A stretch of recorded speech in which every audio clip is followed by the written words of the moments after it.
Alright guys, welcome back to another Master and Apprentice video and podcast. As you guys can tell from the title and the thumbnail, we've got another list of the upcoming sets retiring for LEGO Star Wars in the year of 2025. Now, the first thing to say at the top of this is this list kind of changes, and I think last year's a big example. Last year was, I think kind of an exception. But this list does change, right? Like, not every set is going to retire, and that doesn't mean every set not on this list is safe, right? There's some sets that could be added as the year goes on, and there's some sets that could be taken off this list as the year goes on. And we saw that last year with quite a few sets, and usually every year there's a set or two that goes on and off this list by the end of the year. And then the second thing is, when I say retiring, that doesn't mean, December 31st, these sets you're not going to be able to find in a store. So you have all the time in the world. No, that means kind of by the end of the year, like usually the last quarter, sometimes even before, like, summer even sometimes. And we saw some examples of that last year. You're going to start finding these to be a little bit harder to find, especially after like Black Friday deals, Christmas deals, Thanksgiving, those kind of, big deals you'd find these. You're going to stop finding these. So if you're waiting for a big deal and you really want this set, it might just be better to play it safe, right? And just go with a target 20% off or 10% off than, a clearance deal, right? So just keep that in mind if you're really looking for some of these sets on clearance. But with all that being said, we'll get right into the list. The first set we got retiring is set number 75331. The UCS Razor Crest, which came out in 2022, 6,187 pieces and $600. I mean, with the big UCS sets, sometimes you see them on shelves for a year plus after, but regardless, I don't think they're going to be remaking this, especially now that the Razor Crest is no longer there. It blew up, so if you want this, it's now or never pretty much. The next one we have is set number 75304. Darth Vader helmet, came out in 2021, 834 pieces and $80. As far as I'm aware, they haven't remade a single helmet series ever. And Darth Vader is one of the most, if not the most, iconic villain in Star Wars. So if you're a fan of the helmet series, fan of Star Wars, Lego Star Wars, I'd get my hands on this one before it goes, if you can still find it, because I mean, if they're probably never going to do this one again, as far as I'm aware, and it's the most iconic Star Wars villain. The next set we have is set 75354, the 2023 Coruscant Guard gunship. It came with 1,083 pieces and was $140. This set, I could be mistaken, but it was rumored to retire last year. So you are getting an extra year, and I think that's nice. A lot of fans were kind of upset with the downsize of this set compared to previous gunships, and they didn't like the minifigure Commander Fox. So all those things being said, I still think this is a relatively good set, and if you're a fan of like the Clone Wars era sets or just, Republic gunships, this is a cool set that I don't know if I ever see LEGO making a Coruscant Guard gunship like this again. And if they do, it's going to be a very long time from now. So that's a really cool set to get your hands on before it's gone. The next set is a set that came out this year, late in the year actually. Set 40755, the Imperial Dropship versus Rebel Speeder with 383 pieces for $40. This was one of the 25th anniversary Lego Star Wars sets. So it's a pretty cool set. It has that special minifigure, and it's just a really good set. I'm a little disappointed if this one's retiring. I know it's like a glorified battle pack, but it's a really good battle pack. I don't think there's anything really faulted with this. The price is a little steep, but it's a pretty big battle pack, so you can't complain. And it's a 25th anniversary. So this one's a really good set. I'm actually thinking this one's retiring a little too soon in my opinion, so I would definitely get your hands on this one before it's gone. The next one is set number 75396. The Desert Skiff and Sarlacc Pit came out last year as well. 558 pieces and $80. If you're getting or planning on getting the UCS Jabba Sail Barge, this is a must get before it retires. These sets go together perfectly well, and they were intended that way. And another thing to note, it's also a 25th anniversary minifigure set with Nien Nunb. So if you want that minifigure, as far as I'm aware, we haven't seen that face mold ever before, and don't know when we're going to see it next too, so that's a cool minifigure to get in that set. The other thing to mention with that set is the UCS Sail Barge isn't retiring, so if you're planning on getting that way down in the future, this is a set that was meant to go with it. There's minifigures in the Sarlacc Pit set that aren't in the Sail Barge that probably should be there, to be honest. So if you're thinking about getting the sail barge, I would definitely get the Desert Skiff set before it's gone. And the next one is set number 75384, the Crimson Firehawk 4 plus set. Came out last year as well, 136 pieces and $50. I've seen this on clearance a million times, so nothing too special here. Just one of those 4 plus sets. It's a cool looking set from Young Giant Adventures, though. Yep. The next set we have is set 75381. Came out last year. The buildable Droidica with 583 pieces and only $65. A lot of fans like this one, and to be honest, I don't know why it's retiring either, because supposedly there's a B1 buildable droid coming this year, which would pair really nice with this Droidica. So it seems kind of weird to have it retire this year when you have another set that could pair with it really nicely on shelves. And, you know, if trends keep going upwards, we could see another one the next year following. So it's a weird one to retire so early, especially since it was relatively popular, but nonetheless, it's going this year. And the next set we have is set 75357, the 2023 Ghost and Phantom 2 set with 1,394 pieces, $160. Now, this one was for sure supposed to retire last year. It got extended. I definitely recommend getting this set. It's not too steep of a price for how great of a set this is. And the last time we got a Ghost was, you know, a decade ago. So, and that set is loved by fans. I think this set is better, in my opinion. So, I would definitely grab this set. You know, because it's in the Ahsoka show, could we see it return later? Yeah, probably. I don't know if it's going to be a decade again, but I definitely see this set returning. But this set is a really good rendition, and I would definitely recommend getting it. The next one we have is set number 76362, Ahsoka's T6 shuttle. Came out in 2023 with 599 pieces and $80. It was a really cool shuttle. Nothing too special about it. Nothing too crazy. I really do like the play design of it, rotating the wing around. But there is the Ahsoka Season 2 coming out pretty soon here. So I don't know if they're going to remake it. I honestly don't expect them to remake it, but we'll see what happens. And then the next one we have is set number 75355, the UCS X-Wing from 2023. 1,949 pieces and $240. Honestly, I forgot this set existed almost. They almost always have one of those big X-Wing UCS sets. They're pretty cool.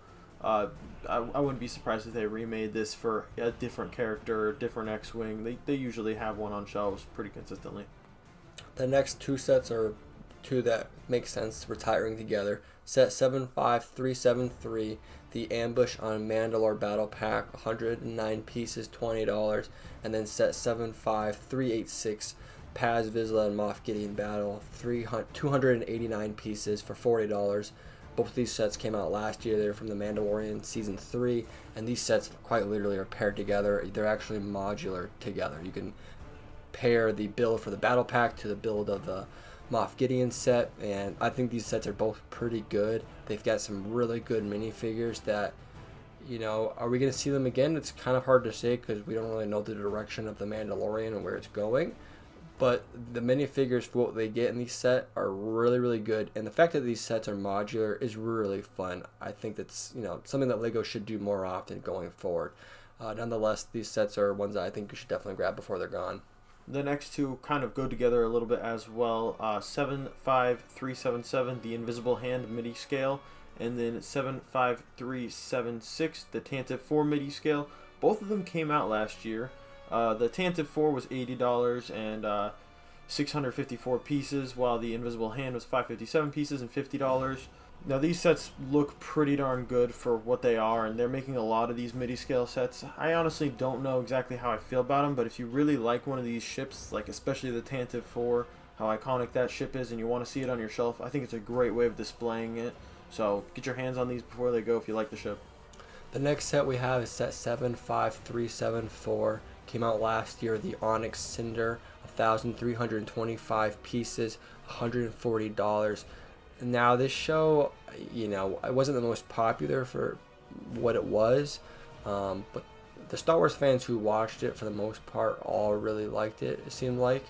And this is the only Skeleton Crew set we have, and for how popular this show was, I don't know if we're going to get another Skeleton Crew set in the future, especially the Onyx Cinder, because if you watch the show, You know the ship doesn't stay the same from the beginning to the end. No spoilers, but if you watch the show, you know what I'm talking about. So this is a really cool set, some great minifigures. You know, I don't think this is a bad set, especially if you enjoyed the show. I would definitely pick it up because I don't know the likelihood of seeing a set like this again. Next set we have is set 75378, the Bark Speeder Chase. Came out last year from The Mandalorian Season 3. 221 pieces for $30. Also, the Lamp Post. This is not a bad set. It's kind of like a battle pack set. It's relatively cheap. It's got some good minifigures. Got some clone troopers. A nice little build. If you like the Mandalorian show, you got a Grogu, but the Kelleran Beck is probably the highlight of this set because I don't really think we're ever going to see him again. He was just like in that one Order 66 scene. And, unless they decide to pop him up somewhere else, that's pretty much it for that character. So, a pretty cool set to have, but pretty niche, too, for the most part. The next set we have is set number 75380, the Mos Espa Pod Race Diorama. That one came out last year as well, 718 pieces and $80. I'm not crazy into the dioramas, but as far as the dioramas go, that one was pretty well done. I do like how they set it up with this pod race kind of tilted and all that. It looked really cool, like an action scene, which is kind of what the dioramas are supposed to be. But I think it was pretty well done, all things considered. And then the next one we have is set number 75383, Darth Maul's Sith Infiltrator. That one was a 25th anniversary minifigure included in that set. So that one's pretty cool as well. 640 pieces and $70. A bit overpriced, but if you get that on sale for $50 or anything less than that, I think it's a pretty fair deal. Yeah. That one is a Walmart exclusive, if I'm not mistaken, though. So I don't know how likely you're going to be able to find it on sale, but if you do, I would recommend grabbing it. It's a pretty good set. One other thing to mention with the diorama set is there's no rumored sets for any dioramas in 2025. So that Pod Racer might be the last diorama that we get ever, or at least for a while. So keep that in mind if you're interested in the diorama sets.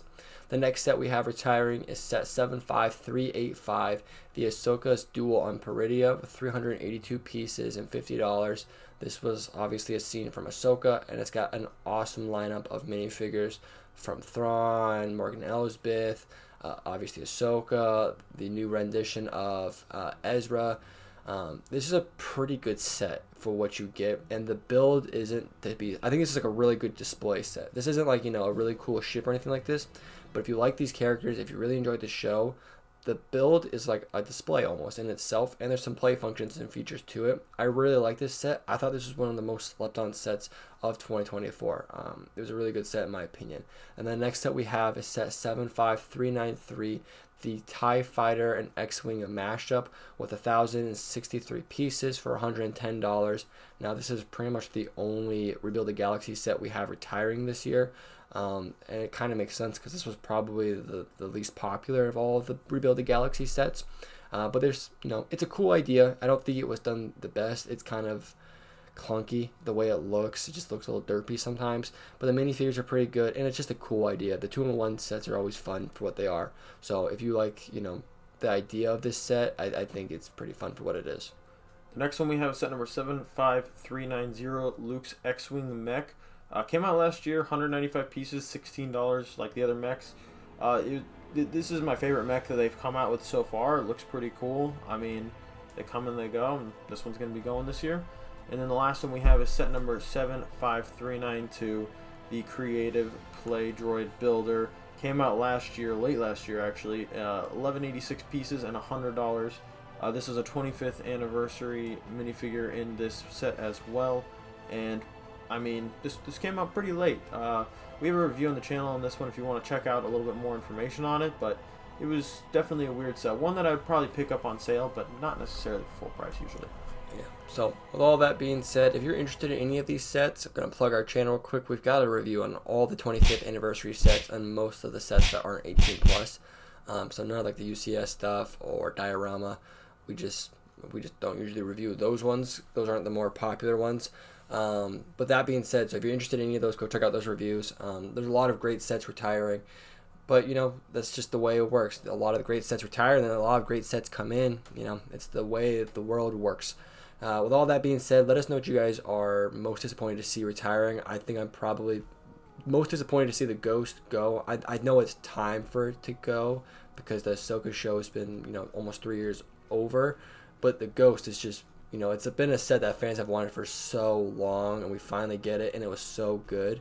It's just, you hate to see it go because as soon as it's off shelves, you're going to see it on eBay or in the second market for like $400, $500 again. And it's just going to be rough. Yeah.